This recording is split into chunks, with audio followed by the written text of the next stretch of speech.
Hey, my name is Kaylee Everson, and my presentation is the high unemployment rate in accordance with the lack of jobs and lack of employees. Okay, so you probably heard all the stories from your grandparents growing up about them working super hard in the fields and in the factories and doing their jobs. You've heard about maybe your parents' mundane office jobs. I'm sure most people that are watching this presentation have jobs as well. Whether you're working through college, doing the Work Plus program, whether you have your own job, whether you have the same job that you worked in since high school. Our culture is really focused on working and making your own money, and this is why you should probably pay attention to the issue that I'm presenting, because it affects you, because most people have jobs and you need a job to make the money in order to live. Okay, so we're first going to discuss unemployment. So I have some quotations and some information that I'd like to share about this. So obviously unemployment has become a problem. It's been a problem, but it's become more of a problem after the pandemic. COVID kind of shut down the economy because everything was pretty much, there weren't businesses going on. Everything was paused for a while, and this caused some problems. Lockdowns and other restrictions imposed on businesses and consumers at the start of the pandemic sent the unemployment rate to 14.8% in April of 2020, as the number of unemployment reached 22 million. So we have 22 million Americans that are filing for unemployment without jobs and are ultimately struggling within the economy. This is not a great number, and obviously the goal of the government, the goal of our culture, is to have that number try to go down. When it's high like that, there's a problem. Behind the highest jobless numbers in a quarter century is an unexpected twist. Employers such as Bagel and Microsoft struggle to fill some positions, as 13.9 million Americans remain without work. This is from Global Economics.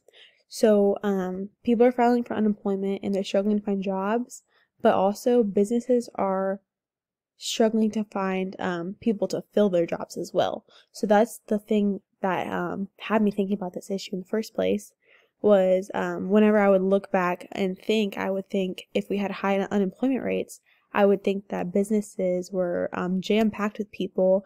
They had plenty of employees, and that's why they maybe weren't hiring, and that's why people were having a tough time finding jobs in different positions that they would like. But that's not the case this time. So businesses are having trouble finding people to work for them, but also more people are not working and filing for unemployment. So that's when I was like, okay, this is gonna be my issue, because I like to dig deeper into that and try to figure out why those two are interlocking like that. So yeah, some causes that we can break into. People are leaving. People are finding ways and finding reasons to not want to work anymore. And there are reasons. There are legit reasons. Personnel is our bottleneck, says Silk Burger, one of our 4 family members who own and run the company. We're producing at the limit. So businesses all over the country are having trouble finding people. A bottleneck is something that a business says is like their weak spot at that moment.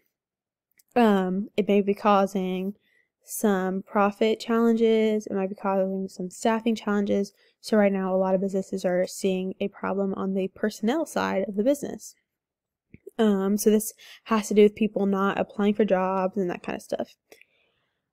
People are also decreasing the hours that they're willing to work due to physical limitations or better work-life balance.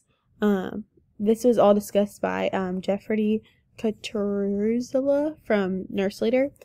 He wrote a great article about this and how people are working their tails off, especially after the pandemic, and it's slowly starting to eat at them, and they're no longer feeling super energized at work and feel a lot of burnt out kind of feeling when they come to work. Another way to measure the health of the labor market is to look at how many people leave their jobs. The reasoning is that people only quit a job when they have something better. But the pandemic has called that assumption into question, with people quitting their jobs because of burnout, health issues, or other reasons, says Tim Smart. Excuse me. So Tim Smart, as well as Jeffrey D, kind of discusses, they both kind of discuss the burnout sensation that people are starting to receive. So something to pay attention to. What's being done currently by businesses to try to get people to work for them are they are paying hefty sign-up bonuses. So they're pretty much handing people money the second they get in the door. They're repaying student loans, which is obviously a big help.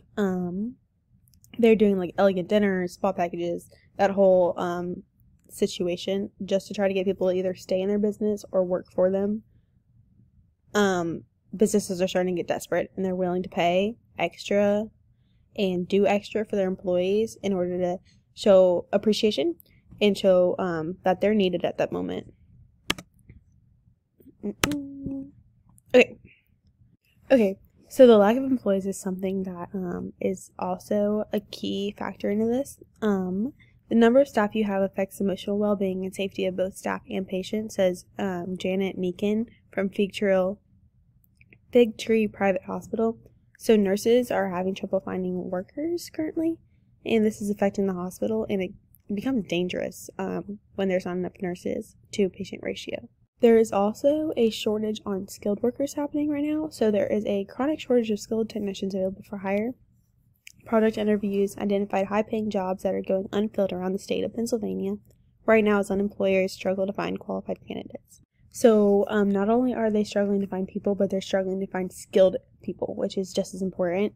Whether that's having skilled people in the business already lack of skilled people in the business already, and trying to hire people that are skilled, and the labor market is currently not showing that. That's a challenge.